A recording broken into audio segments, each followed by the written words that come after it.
আমার কাকা সৌদি আরবে চাকরি করতে যাচ্ছিল। কাকিমার দেখাশোনার জন্য কাকা আমাকে তাদের শহরের কলেজে ভর্তি করে দিল। কাকিমা কাকার অর্ধেক বয়সী এবং অসম্ভব সুন্দরী। একদিন মাঝরাতে কাকিমা আমাকে ডেকে বলল, আমার খুব কষ্ট হচ্ছে, একটু মেসেজ করে দাও। তার এই কথা শুনে আমি নিজের কন্ট্রোল হারিয়ে ফেললাম আর তাকে, নমস্কার বন্ধুরা, আপনাদের জানাই স্বাগতম। আবারও একটি সুন্দর মনের মতো গল্প নিয়ে চলে এসেছি আপনাদের সামনে। গল্পটি শেষ পর্যন্ত ভালো করে শুনবেন। চলুন তাহলে শুরু করা যাক। মাঝরাতে হঠাৎ করে কাকিমা আমার ফোন করে বলল তার কোমরে খুব ব্যথা হচ্ছে, এই কারণে আমাকে মালিশ করতে তার ঘরে যেতে বলল। আমি তার ঘরের মধ্যে পৌঁছে খুবই হালকা হাতে তার মালিশ করতে লাগলাম, যেটাতে সে খুব আরাম পাচ্ছিল। মালিশ করার সাথে সাথে আমরা দুজন বিভিন্ন ধরনের গল্প করতে লাগলাম। কাকিমা আমার কাছে জিজ্ঞেস করলো, তোমার কোন কোন জিনিস পছন্দ? তখন আমি তাকে বললাম যে আমার আউটডোর অ্যাক্টিভিটিস খুব ভালো লাগে, যাতে ব্যাডমিন্টন খেলা আর ঘোড়ায় চড়া থাকবে, এইসব আমার খুব ফেভারিট। এরপরে আমি কাকিমাকে জিজ্ঞেস করলাম, তোমার কি কি পছন্দের? তখন সে আমাকে নিজের পছন্দ অপছন্দ বলতে লাগলো। তারপরে হঠাৎই সে উঠে বসে গেল আর বলল যে ঘোড়ায় চড়া তারও খুব পছন্দের। আমি তাকে বললাম, আরে বাহ, এটা তো খুব ভালো কথা। কিন্তু না জানি কেন কাকিমা খুবই অদ্ভুতভাবে আমার দিকে তাকিয়ে বললেন যে কালো ঘোড়ায় চড়তে আমি খুব ভালোবাসি। এরপর সে যেরকমভাবে আমার দিকে তাকালো তাতে আমি খুব বাজেভাবে লজ্জায় পড়ে গেলাম আর আমার শরীরে একটা ভয়ঙ্কর শিহরণ খেলে গেল। একটা অদ্ভুত নিস্তব্ধতা আমার আর তার মধ্যে বিরাজ করছিল। কয়েক মুহূর্ত আমরা একে অপরকে দেখতে থাকলাম। আমার কাকিমা কম বয়সী আর খুবই সুন্দরী মহিলা, তাই তার এরকম কথা আমার ভেতরে একটা ঝড় তৈরি করে দিয়েছিল। আর তারপরে সেটাই হলো যার ভয় ছিল। আমি নিজের কন্ট্রোল হারিয়ে ফেললাম আর নিজে কাকিমাকে, আমার নাম আশিস, আমি 17 বছরের খুবই সুন্দর আর হ্যান্ডসাম যুবক।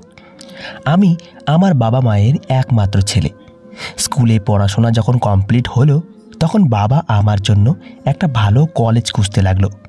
সেই সময় আমার কাকা, যে কিনা অন্য শহরে থাকতো, বাবার কাছে তার ফোন এলো আর সে আমরা কেমন আছি সেসব জিজ্ঞেস করতে লাগলো। তারপরে সে আমাদেরকে এমন একটা খবর শোনালো যেটা শুনে আমরা হতভম্ব হয়ে গেলাম।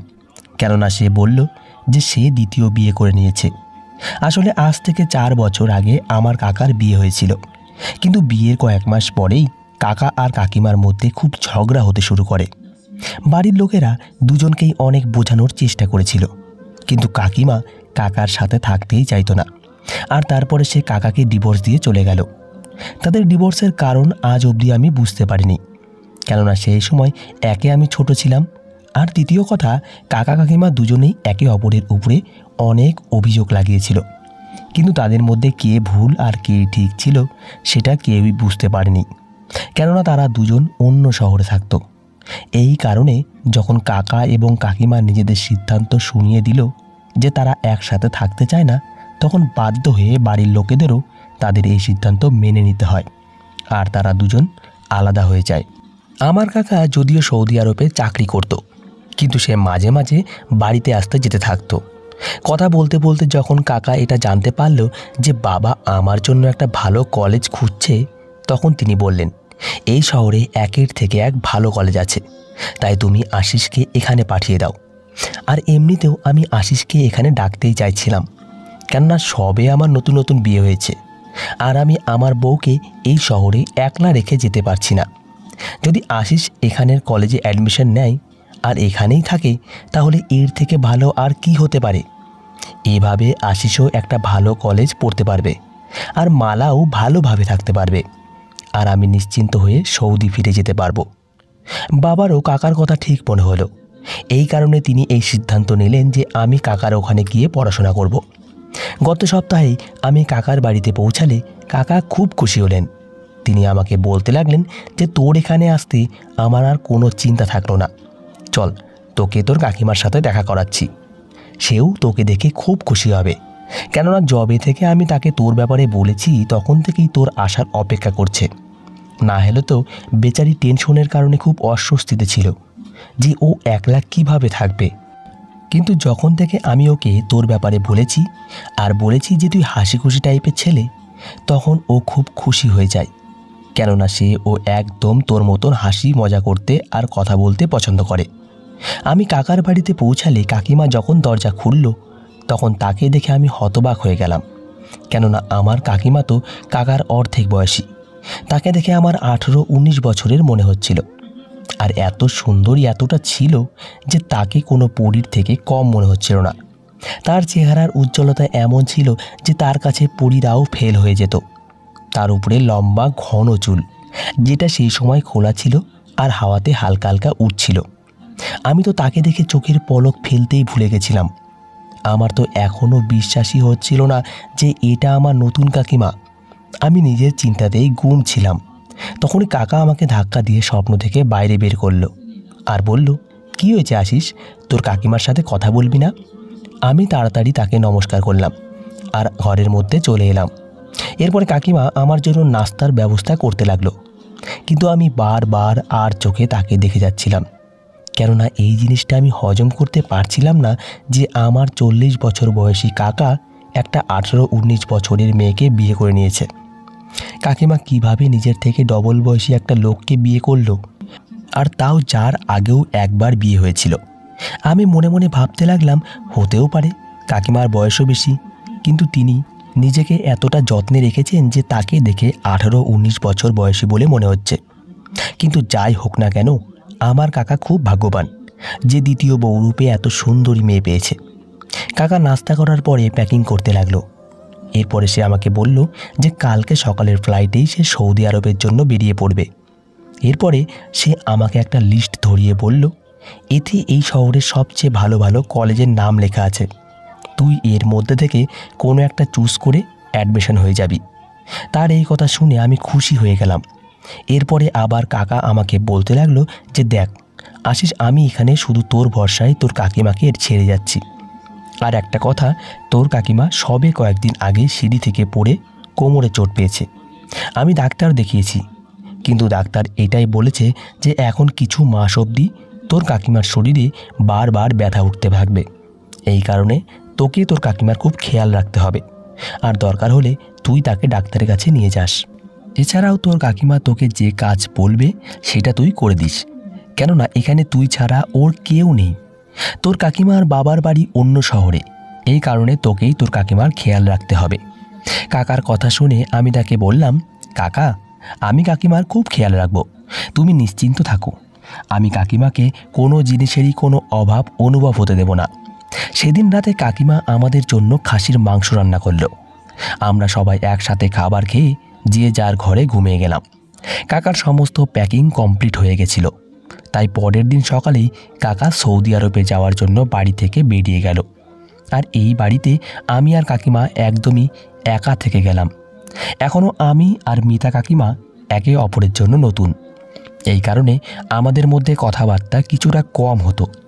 সেই দিনই আমি কাকার দেওয়া কলেজের লিস্টের মধ্যে থেকে একটা কলেজে চলে গেলাম। সেখানে আমার সমস্ত ডকুমেন্টস দেখলাম আর আমি কলেজে ভর্তি হয়ে গেলাম। আমার রেজাল্ট খুব ভালো ছিল, এই কারণে আমাকে কোনো অসুবিধার সামনে পড়তে হয়নি। পরের দিন থেকেই আমি কলেজ যাওয়া শুরু করে দিলাম, যেখানে কয়েকদিন যাওয়ার পরেই কিছু ছেলে এবং মেয়ের সঙ্গে আমার ভালো বন্ধুত্ব হয়ে গেল। ধীরে ধীরে কাকিমা আর আমি একে অপরের সাথে বিনা দ্বিধায় কথা বলতে শুরু করেছিলাম। একদিন রাতে আমি ঘরে বসে কলেজের কিছু টাস্ক কমপ্লিট করছিলাম। হঠাৎ কাকিমা আমার নাম ধরে আমাকে জোরে ডাক দিল। তার ডাক শুনে আমি তাড়াতাড়ি করে দৌড়ে রান্নাঘরের দিকে গেলাম। সেখানে গিয়ে এটা দেখে আমি হতভম্ব হয়ে গেলাম যে কাকিমাকে খুবই সুন্দরী লাগছে, কেননা সে একটা স্লিভলেস নাইটি পরেছিল, যেগুলো বেশিরভাগ সময় মহিলারা রাতে ঘুমানোর সময় পরে। নাইটিটার ফিটিংস খুবই ভালো ছিল, যার কারণে তার শরীরের সম্পূর্ণ সৌন্দর্য ফুটে উঠেছিল। আমি কাকিমার দিকে এক নজর তাকিয়েই অন্যদিকে চোখ সরিয়ে নিলাম। কাকিমা আমাকে বলতে লাগলো, আশিস তুমি কফি খাবে তো? আমি নিজের জন্য কফি বানাচ্ছিলাম, তাই ভাবলাম তোমাকেও জিজ্ঞেস করে নেই। আমি বললাম, আচ্ছা কাকিমা, আমার জন্যও বানিয়ে দাও। এটা বলেই আমি তাড়াতাড়ি করে নিজের ঘরের দিকে চলে আসতে চাইলাম। তখনই কাকিমা আমাকে থামিয়ে দিয়ে বলতে লাগলো, আরে যাচ্ছ কোথায় তুমি?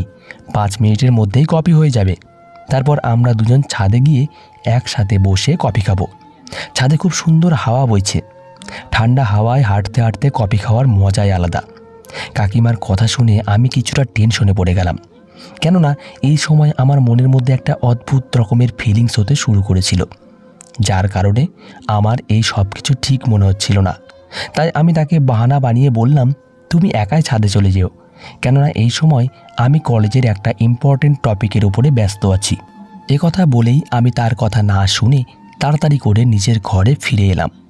কিছু সময় পরে কাকিমা কফির মগ আমার ঘরে নিয়ে এলো, কিন্তু আমাকে কফি দেওয়ার সময় কিছুটা কফি আমার কাপড়ে পড়ে গেল। এতে সে ঘাবড়ে গিয়ে আমার কাছে এসে আমার কাপড় পরিষ্কার করতে লাগলো। সে যখন এসব করছিল তখন তার সাথে আমার বারবার টাচ হচ্ছিল, ফলে সেই সময় আমার হৃদয়ে তাকে নিয়ে একটা অদ্ভুত ফিলিংসের ঢেউ উঠেছিল। আমি তাড়াতাড়ি করে পিছনে সরে তাকে বললাম, আমার কিছুই হয়নি, তুমি চিন্তা করো না।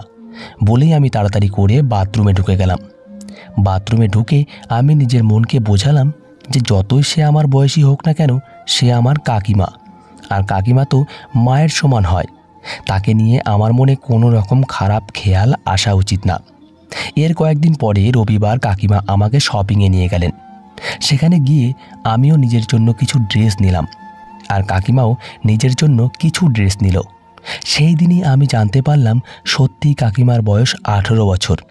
কেননা আমি কথায় কথায় তাকে জিজ্ঞেস করেছিলাম যে তোমার সাথে কাকার কোথায় দেখা হয়েছিল। উত্তরে কাকিমা বলেছিল, আসলে আমার একদিন অ্যাক্সিডেন্ট হয়ে গেছিল, আর তোমার কাকা আমাকে হাসপাতালে নিয়ে আমার জীবন বাঁচায়। এরপরে আমাদের দেখা সাক্ষাৎ ধীরে ধীরে বাড়তে থাকে।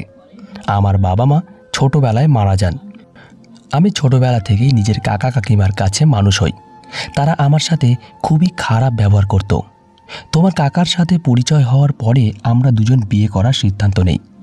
আমি এটা জানতাম যে তোমার কাকা ডিভোর্সি, কিন্তু আমি তাকে পছন্দ করতে শুরু করেছিলাম, আর সেও আমাকে পছন্দ করত। এরপর আমরা বিয়ে করার সিদ্ধান্ত নেই। তোমাদের বাড়িতে এই কারণে বলেনি কারণ তাদের যেন খারাপ না লাগে যে তাদের বাড়ির ছেলে একটা অনাথ মেয়েকে বিয়ে করেছে। আমি কাকিমাকে বললাম, আমাদের ফ্যামিলি এরকম না, আমার বাবা মা খুব ভালো মানুষ। কাকিমা বলল, তোমার কাকাও খুব ভালো মানুষ, সে আমার খুব খেয়াল রাখে। এখান থেকে যাচ্ছিল, কিন্তু তবুও আমাকে নিয়ে তার কত চিন্তা, তাই তো আমার খেয়াল রাখার জন্য তোমাকে এখানে ডেকে এনেছে। বাকি সব কিছু ঠিকই ছিল, কিন্তু না জানি কেন আমি একটা জিনিস লক্ষ্য করলাম, যখন থেকে কাকা সৌদি আরবে গিয়েছে তখন থেকেই কাকিমা বাড়িতে সুন্দর সুন্দর ড্রেস পরতে শুরু করেছে। তাকে এমন ড্রেসে দেখে আমার ভেতরে খুব অস্থির অনুভব হতো, কেননা তার ড্রেস কিছুটা বেশি অদ্ভুত আর ছোট ছোট ছিল। তারপরে আমি মনে মনে ভাবলাম হয়তো কাকিমা এই সব জিনিস নিয়ে বেশি মাথা ঘামায় না, তাই আমার সামনে এইসব ড্রেস পরতে তার কোনো অসুবিধা হয় না। তাই আমিও এই ব্যাপারটা ইগনোর করে নিজের কাজে ব্যস্ত হয়ে গেলাম। এদিকে কলেজে একজনের সাথে আমার খুব ভালো একটা বন্ধুত্ব হয়ে গেছিল, যার চিন্তাভাবনা একদম আমার মতোই ছিল। একদিন আমি ওকে আমার বাড়িতে খাওয়ার জন্য ইনভাইট করলাম, আর কাকিমাকে ওর ব্যাপারে বললাম যাতে সে আমার বন্ধুর জন্য খাবার রান্না করে। আমার বন্ধু উত্তম আমাকে কয়েকবার হোটেলে পার্টি দিয়েছে, তাই আমি ওকে খাওয়ানোর জন্য বাড়িতে ইনভাইট করলাম, কেননা কাকিমার রান্না খুব টেস্টি হতো, আর এতে কাকিমারও কোনো প্রবলেম ছিল না। তাই আমি নিশ্চিন্ত মনে তাকে ইনভাইট করলাম। উত্তম রাতে ডিনার করার জন্য আমাদের বাড়িতে এসে ডিনার করলো। ওর ও কাকিমার হাতে রান্না খুব পছন্দ হয়। ওই দিনের পর থেকে আমার বন্ধু মাঝে মধ্যেই আমাদের বাড়িতে আসতো। ওর ও কাকিমার সাথে ভালোই পরিচয় হয়ে গেছে। এখন কাকিমা আমাদের দুজনের জন্য কখনো চা নাস্তা বানিয়ে দিত, তো কখনো আবার আমাদের দুজনের জন্য ভালো ভালো খাবার রান্না করে দিত, যার কারণে আমার বন্ধু কাকিমার খুব প্রশংসা করত। আমার বন্ধু আরও বলতো, তোর কাকিমার ব্যবহার খুব সুন্দর, সে আমাদের সাথে একদম বন্ধুর মতো ব্যবহার করে। আমার তো কখনো কখনো এরকম মনে হয় সে তোর কাকিমা নয়, বরং তোর খুব ভালো বন্ধু। একদিন আমার বন্ধু কাকিমাকে জিজ্ঞেস করলো, আপনি কত অবধি পড়াশোনা করেছেন? এই কথা শুনে কাকিমা মুখে দুঃখের ছাপ ফুটে উঠল। এরপরে সে বলতে লাগলো, তার কাকা কাকিমা তাকে হাই স্কুল অবধি পড়িয়ে তারপরে পরিষ্কার বলে দিয়েছিল যে তারা তার পড়াশোনার পেছনে টাকা খরচ করতে পারবে না। এই কারণে আমি চাইলেও আর পড়াশোনা করতে পারিনি। তখন আমি কাকিমাকে বললাম, এখন তো তুমি তোমার কাকার বাড়িতে নেই, আর তোমার বয়সও খুব বেশি না, তাই তুমি চাইলেই আবারও পড়াশোনা শুরু করতে পারো। আমার মনে হয় না কাকা এই সব ব্যাপারে তোমাকে নিষেধ করবে। আমার বন্ধু বলল, আপনি একটা কাজ করুন কাকিমা, আমাদের এখানে অনেক ভালো ভালো কলেজ আছে, আপনি চাইলে বাড়িতে বসেও পড়াশোনা করতে পারেন। আমি বললাম, হ্যাঁ কাকিমা, ও ঠিক কথাই বলেছে, তোমার পড়াশোনা করা উচিত, কেননা পড়াশোনা ছাড়া মানুষ অসম্পূর্ণ থেকে যায়। কাকিমা হেসে বলতে লাগলো, আমি হয়তো পড়াশোনা শুরু করতাম, কিন্তু যেহেতু কয়েকদিন আগেই আমার চোট লেগেছে আর মাঝে মধ্যেই আমার শরীরে ব্যথা হতে শুরু করে, তাই পড়াশোনা শুরু করতে পারবো না। আর এখন তো আমার বিয়েও হয়ে গেছে, ফলে আমাকে সংসারও দেখতে হবে। আর সামনে যদি আমার বাচ্চা হয়, তাহলে পড়াশোনার সাথে সাথে নিজের বাচ্চাকে কীভাবে সামলাবো? বাচ্চা থাকা অবস্থায় পড়াশোনা করা আমার ক্ষমতার বাইরে। তার এই কথা শুনে আমি আর আমার বন্ধু দুজনেই চিন্তায় পড়ে গেলাম। এরপর আমি কাকিমাকে বললাম, তাহলে এক কাজ করো, তুমি বাড়ির কাজের জন্য একটা মেয়ে রেখে দাও। এই কথা শুনে কাকিমার মুখ চকচক করে উঠল, আর সে বলতে লাগলো, আরে তুমি তো খুব ভালো আইডিয়া দিয়েছো, কিন্তু এই সব করার আগে তোমার কাকার পারমিশন নিতে হবে, তারপরেই সব কিছু ফাইনাল হতে পারে। সন্ধ্যাবেলা কাকিমা কাকার কাছে ফোন করে জিজ্ঞেস করলে কাকা খুশি মনে হ্যাঁ বলে দিল। এরপরে কাকিমা আমাকে বলতে লাগলো, আশিস, আমার খুব টেনশন হচ্ছে, এত বছর পরে পড়াশোনা করতে পারবো তো? আমি কাকিমাকে বললাম, তুমি চিন্তা করো না, আমি সব কিছু হ্যান্ডেল করে নেব। কাকিমা বলতে লাগলো, কিন্তু আমি কিভাবে হ্যান্ডেল করব? আমি বললাম, তোমার এত চিন্তা করার দরকার নেই, তুমি যদি কিছু বুঝতে না পারো তাহলে তুমি নিশ্চিন্তে আমাকে জিজ্ঞেস করো, আমি তোমাকে সব কিছু বুঝিয়ে দেব। আমার কথা শুনে কাকিমা খুব খুশি হলো। আমি কাকিমাকে প্রাইভেট কলেজে অ্যাডমিশন করিয়ে দিলাম, যেখানে তার ক্লাস করার দরকার নেই। আর একটা মেয়ের সাথেও কথা বলে রেখেছি, যে পরের মাস থেকে কাজে আসবে। এখন আমি সব সময় কাকিমাকে পড়াশোনাতে সাহায্য করতাম। আমার বন্ধু কখনো কখনো আমাদের এখানে আসতো, আর আমরা তিনজন একসাথে ঘুরতে যেতাম, কখনো ডিনার করতাম তো কখনো শপিং মলে যেতাম। আমাদের তিনজনের মধ্যে খুব ভালো বন্ধুত্ব হয়ে গেছিল। আমি প্রায়ই বাবা মায়ের সাথে ফোনে কথা বলতাম, তাদেরকে এই কথাই বলতাম যে কাকিমা খুব ভালো মনের মানুষ। এই কথা শুনে আমার বাবা মা আমাকে নিয়ে নিশ্চিন্ত থাকতো। একদিন রাতে হঠাৎই কাকিমা আমাকে ফোন করে নিজের ঘরে ডাকলো। যখন আমি তার ঘরে, আমাদের তিনজনের মধ্যে খুব ভালো বন্ধুত্ব হয়ে গেছিল। আমি প্রায় বাবা মায়ের সাথে ফোন করে কথা বলতাম, তাদেরকে এই কথাই বলতাম যে কাকিমা খুব ভালো মনের মানুষ। এই কথা শুনে আমার বাবা মা আমাকে নিয়ে নিশ্চিন্ত থাকতো। একদিন রাতে হঠাৎই কাকিমা আমাকে ফোন করে নিজের ঘরে ডাকলো। যখন আমি তার ঘরে পৌঁছালাম, তখন সে আমাকে বলল যে, আশিস, আমার কোমরে খুব ব্যথা হচ্ছে, ডাক্তার ওই তেলটা শরীরে মালিশ করার জন্য দিয়েছে। যখন তোমার কাকা ছিল তখন সে খুব ভালোভাবে আমার মালিশ করে দিত, কিন্তু এখন তো সে আর এখানে নেই, তাই আমার আর হাতও কোমর অবধি পৌঁছায় না। তাই তুমি যদি এই তেলটা আমার কোমরে মালিশ করে দিতে তাহলে খুব ভালো হতো। আমি তাড়াতাড়ি করে তার হাত থেকে তেল নিয়ে তার কোমরে মালিশ করতে শুরু করে দিলাম, কিন্তু না জানি কেন যখন আমি তার কোমরে মালিশ করছিলাম তখন সে আর চোখে অদ্ভুতভাবে আমাকে দেখছিল। আমি তাড়াতাড়ি করে তার মালিশ করলাম, আর তারপরে বাহানা করে বললাম, আমার খুব ঘুম পাচ্ছে, তাই আমি ঘুমোতে যাচ্ছি। এ কথা বলেই আমি তাড়াতাড়ি করে নিজের ঘরে ফিরে এলাম। কয়েকদিন থেকে আমি লক্ষ্য করেছি যে কাকিমা এখন আমাকে দিয়ে তার সমস্ত ছোটোখাটো কাজ করাতে শুরু করেছে। যেমন কোথাও যাওয়ার সময় আমাকে দিয়ে নিজের ব্লাউজের পিছনে ফিতে বাঁধাতো, কখনো গলার নেকলেস পরার জন্য বলতো, আবার কখনো কখনো রাতে নিজের ঘরে ডেকে নিজের নাইটির হুক লাগাতে বলতো। যদিও এটাতে তেমন কোনো দোষ ছিল না, কেননা একমাত্র আমি এখানে আছি, তাই সেসব বিষয়ে আমি তাকে সাহায্য করতে পারতাম সেটা করতাম। কিন্তু সে আমাকে দিয়ে এই সব কাজ করানোর সময় আমার কাছে আসার চেষ্টা করতে থাকতো, আর আমাকে অদ্ভুত নজরে দেখতে থাকতো। ধীরে ধীরে আমার সন্দেহ তো লাগলো যে তার মনে আমাকে নিয়ে অন্য কিছু চলছে না তো। এই কারণে এখন আমি তার থেকে দূরে থাকার চেষ্টা করতে থাকতাম, আর তার সাথে খুবই কম কথা বলতাম। কাকিমা সবসময় আমাকে বলতে থাকতো যে আমি যেন তাকে কাকিমা না বলে ডাকি, তার নাম ধরে ডাকি, কেননা সে আমারই বয়সী। কিন্তু আমি তাকে বলতাম যে তুমি আমার কাকিমা, তাই আমি তোমার নাম ধরে ডাকতে পারবো না। এক রাতে খুব বৃষ্টি হচ্ছিল, হঠাৎ আমার দরজায় টোকা পড়লে দরজা খুলে দেখি বাইরে কাকিমা দাঁড়িয়ে। সে আমার ঘরে এসে বলতে লাগলো, আমি আজকে রাতে এখানেই ঘুমিয়ে যাব, কেননা বাইরে খুব বিদ্যুৎ চমকাচ্ছে আর তার আওয়াজে আমার খুব ভয় করছে, আর এই ভয়ের কারণে আমার ঘুম আসে না। তার কথা শুনে আমি ঘাবড়ে গেলাম, কেননা কাকিমা যদি সারা রাত আমার ঘরে থাকে তাহলে না জানি কি হয়ে যাবে। তাই আমি কাকিমাকে বললাম, এখনও তোমার এইসব জিনিসে ভয় করে? তুমি ভয় পেও না, আমি তো তোমার পাশেই ঘরে আছি। যদি তোমার কোনো জিনিস প্রয়োজন হয় তাহলে আমাকে ডেকো, এখন গিয়ে নিজের ঘরে আরামসে শুয়ে পড়ো। কিন্তু কাকিমা আমার কোনো কথা না শুনে তাড়াতাড়ি করে আমার বিছানায় এসে শুয়ে পড়ল। আমি এক সাইডে দাঁড়িয়ে তার দিকে হতবাক চোখে তাকিয়ে রইলাম। এরপরে সে আমাকে বলতে লাগলো, আরে তুমি ওখানে দাঁড়িয়ে আছো কেন? এসো, তুমিও শুয়ে পড়ো। আর এইসব কথা আমার খুব অদ্ভুত মনে হতে লাগলো। আমার মাথায় তো কিছুই আসছিল না। এরপরে আমি তাকে বাহানা করে বললাম, আমার কলেজের কিছু পড়া বাকি আছে। এটা বলেই আমি চুপচাপ নিজের ল্যাপটপ নিয়ে বসে পড়লাম আর অপেক্ষা করতে লাগলাম কখন কাকিমা গভীর ঘুমে ঘুমিয়ে পড়ে। কিছু সময় পরে কাকিমা ঘুমিয়ে পড়লে আর আমি ধীরে ধীরে উঠে সোফার উপরে ঘুমিয়ে পড়লাম। পরদিন সকালে ঘুম থেকে উঠে কাকিমা আমার কাছে অভিযোগ করে বলল, আমি কেন সোফার উপরে ঘুমিয়েছিলাম।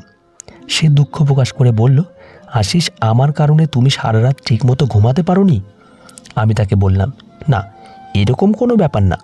এখন ধীরে ধীরে কাকিমার সাথে কথা বলা খুবই কম করে দিয়েছি। বেশিরভাগ সময় আমি নিজের কাজেই ব্যস্ত থাকতাম, যার কারণে সে আমার কাছে অভিযোগ করে বলতো, আশিস, তুমি আগের মতো একদম নেই। এখন তুমি আমার সাথে না তো আগের মতো কথা বলো আর না তো আমাকে নিয়ে কোথাও ঘুরতে যাও। আমি কাকিমাকে বললাম, আসলে কলেজে পড়ার চাপ খুব বেশি, এই কারণে আমি তোমার জন্য সময় বের করতে পারছি না। I am sorry. এটা বলেই আমি আবার নিজের ঘরে ফিরে এলাম আর ভেতরে এসে দরজা বন্ধ করে নিলাম। কিন্তু সেই রাতে এবার কাকিমা আমাকে নিজের ঘরে ডাকলো আর আমাকে তার কোমরে মালিশ করার জন্য বলল। আমি তার কোমরে মালিশ করতে লাগলাম। কিছু সময় পরে হঠাৎই সে উঠে বসে বলতে লাগলো, তুমি তো এখনও আমাকে বলোইনি যে তুমি সবচেয়ে বেশি কি পছন্দ করো। তখন আমি তাকে বললাম, আসলে আমার বিভিন্ন রকমের বই পড়তে খুব ভালো লাগে আর ঘোড়ায় চড়তেও খুব ভালো লাগে। কাকিমা যেহেতু আমাকে এই প্রশ্ন করেছে, তাই আমিও তাকে জিজ্ঞেস করলাম, তুমি কি কি পছন্দ করো? তখন সে আমার দিকে অদ্ভুতভাবে তাকিয়ে বলতে লাগলো, আমারও ঘোড়ায় চড়তে খুব ভালো লাগে। তখন আমি তাকে বললাম, আরে, তোমার এই পছন্দ তো আমারও পছন্দের সঙ্গে মিলে গেছে। এ কথা শুনে কাকিমার মুখে যে কামুক হাসি ফুটে উঠল, সেটা দেখে আমার পুরো শরীরে বিদ্যুৎ খেলে গেল আর আমার শরীর ঘামে ভিজে উঠল। আমার আর তার মধ্যে একটা অদ্ভুত নীরবতা বিরাজ করছিল। সে বারবার ইশারাতে আমাকে যেটা বোঝানোর চেষ্টা করছিল সেটা আমি খুব ভালোভাবেই বুঝতে পেরেছিলাম। কিন্তু তখনই হঠাৎ আমি নিজের উপরে কন্ট্রোল ফিরিয়ে আনলাম আর আমি চিৎকার করে বললাম, কাকিমা, তুমি আমার সাথে এইসব কী ধরনের কথা বলছো? আমার কথা শুনে কাকিমা কিছুটা ঘাবড়ে গেল আর বলতে লাগলো, আশিস, তুমি হয়তো আমাকে ভুল বুঝেছ। আমার মনে হয় না যে আমি তোমাকে ভুল ভাবছি। কাকিমা এটা বলেই আমি তার ঘর থেকে বাইরে বেরিয়ে এলাম। তার ওপরে আমার খুব রাগ হচ্ছিল, কেননা আমি বিশ্বাস করতে পারছি না যে কাকিমা আমাকে এই ধরনের ইশারা করতে পারে। সেই দিনের পর থেকে কাকিমার সাথে কথা বলা প্রায় বন্ধ করে দিলাম, যদিও সে আমাকে মানানোর খুব চেষ্টা করত আর আমাকে বারবার এটা বোঝানোর চেষ্টা করত যে তুমি যেরকমটা ভাবছো সেরকম কোনো ব্যাপারই নেই। একদিন শরীর খারাপ হলে আমি তাড়াতাড়ি করে কলেজ থেকে বাড়িতে ফিরে এলাম, কিন্তু বাড়িতে এসে এটা দেখে আমার পায়ের নিচ থেকে মাটি বেরিয়ে গেল যে কাকিমার ঘর থেকে আমার বন্ধু উত্তমের কথার আওয়াজ আসছিল। উত্তম আজকে কলেজ থেকে এই বলে ছুটি নিয়েছিল যে ও আজকে নিজের ফ্যামিলির সাথে ওর এক আত্মীয়ের বিয়েতে যাবে। তাহলে ও এখানে কাকিমার সাথে কি করছে? কাকিমার উপরে আমার আগে থেকেই সন্দেহ ছিল, কিন্তু আমার বন্ধু উত্তম যে আমাকে মিথ্যা বলে এখানে আসে সেই ব্যাপারে আমার কোনো আইডিয়া ছিল না। আমি চুপচাপ দাঁড়িয়ে তাদের কথা শুনতে লাগলাম। তারা দুজন আমাকে নিয়ে হাসাহাসি করছিল। কাকিমা বলতে লাগলো যে তোমার বন্ধু আশিস তো 1 নম্বরের বোকা গাধা। না জানি কতবার ওকে আমি ইশারা করেছি, কিন্তু ওর মধ্যে কোনো ফিলিংসই নেই। আমার তো মনে হয় ওর মধ্যে পুরুষত্ব বলে কোনো জিনিস নেই।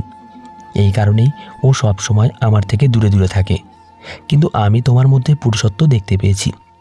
উত্তম তার কথায় খুশি হয়ে বলতে লাগলো, আরে তুমি ওই আশিসের কথা ছাড়ো, ও তো একটা ভিতুর ডিম।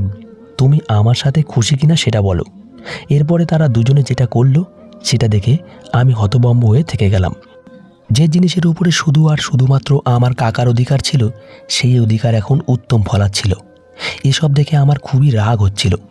তাই আমি সিদ্ধান্ত নিয়ে নিলাম যে কাকিমার এই সত্যিটা কাকার সামনে এনেই ছাড়ব। কাকিমা আমার কাকাকে ধোঁকা দিচ্ছে, আর আমি এরকম হতে দিতে পারি না। এই কারণে আমি কাকাকে ফোন করে কাকিমার সমস্ত কথা এক এক করে বলে দিলাম, যেটা শুনে আমার কাকা রেগে আগুন হয়ে গেছিল। 2 দিন পরে কাকা বাড়িতে এলো, আর বাড়িতে এসেই কাকিমাকে মারতে শুরু করলো আর বলতে লাগলো, পাগলি মেয়ে, আমি তোমাকে আমার ভাতিজাকে ইমপ্রেস করতে বলেছিলাম, আর তুমি ওর বন্ধুর সাথে মজা নিচ্ছ। কাকা কাকিমার কথা শুনে আমি হতভম্ব হয়ে গেলাম যে কাকা কাকিমাকে এ কী ধরনের কথা বলছে। আমি কাকাকে বললাম যে তুমি এইসব কি বলছো? কাকা বলতে লাগলো, আসলে আশিস, আমার তোর সাহায্যের দরকার। আমি নপুংসক, কিন্তু আমি বাচ্চা চাই, আর নিজেদের বংশের রক্তের চাই।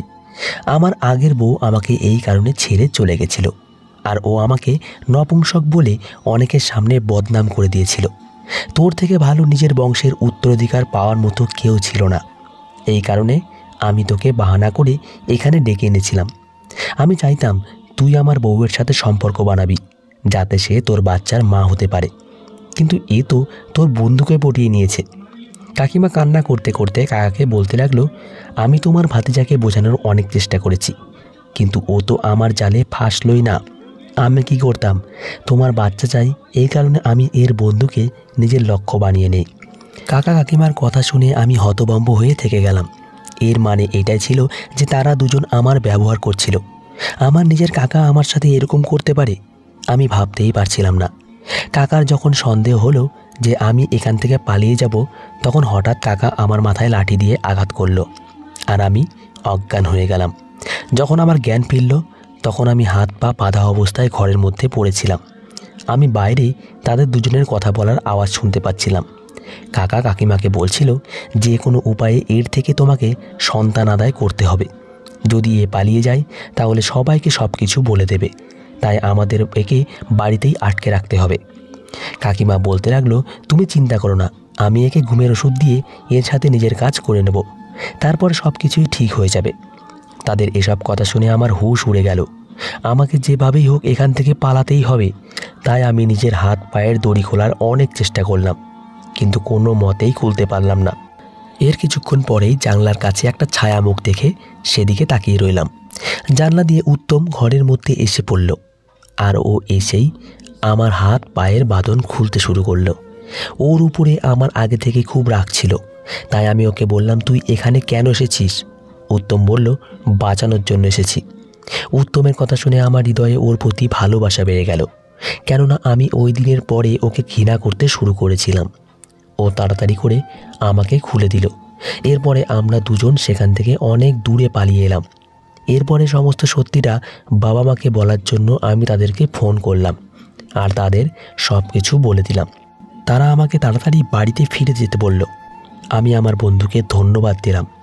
আমার কাছে এই সময় 1 টাকাও ছিল না। এই কারণে উত্তম আমাকে বাড়ি যাওয়ার জন্য কিছু টাকা দিল। আমি বাড়িতে পৌঁছানোর পরে আমার বাবা মা কাকাকে ফোন করে তার সাথে সমস্ত সম্পর্ক শেষ করে দিল। এরপরে আমার বাবা মা আমাকে বললেন, তোর কোথাও যাওয়ার দরকার নেই, তুই এখানেই কলেজে পড়বি। এখন আমি এই শহরের কলেজেই পড়ি। না তো আমার কাকা কাকিমার কোনো সম্পর্ক রেখেছি, আর না তো তারা আমাদের বাড়িতে আসে। কিছু মানুষ নিজের স্বার্থের জন্য আপনজনের ক্ষতি করার চেষ্টা করে। যেরকম আমার কাকা নিজের বদনাম দূর করার জন্য আমার ফায়দা ওঠানোর চেষ্টা করেছিল। সে যদি নপুংসকই ছিল তাহলে নিজের চিকিৎসাও করাতে পারত, কিন্তু সে নিজের সম্মান বাঁচানোর জন্য নিজের ভাতিজাকে ব্যবহার করতে চাইছিল। সে এটাও ভাবেনি যে তার স্ত্রী আর আমার মধ্যে কী সম্পর্ক। কিছু সম্পর্ক এভাবেই সম্পর্ককে কলঙ্কিত করে। তাই এরকম সম্পর্কের সঙ্গে আমাদের কোনো সম্পর্ক রাখা উচিত না। তো বন্ধুরা, আজকের গল্পটি এই পর্যন্তই। আশা করি আপনাদের এই গল্পটি খুব ভালো লেগেছে। গল্পটি পছন্দ হলে ভিডিওকে লাইক, আর চ্যানেলে নতুন হলে সাবস্ক্রাইব করে দেবেন। ধন্যবাদ সবাইকে। ভালো থাকবেন, সুস্থ থাকবেন।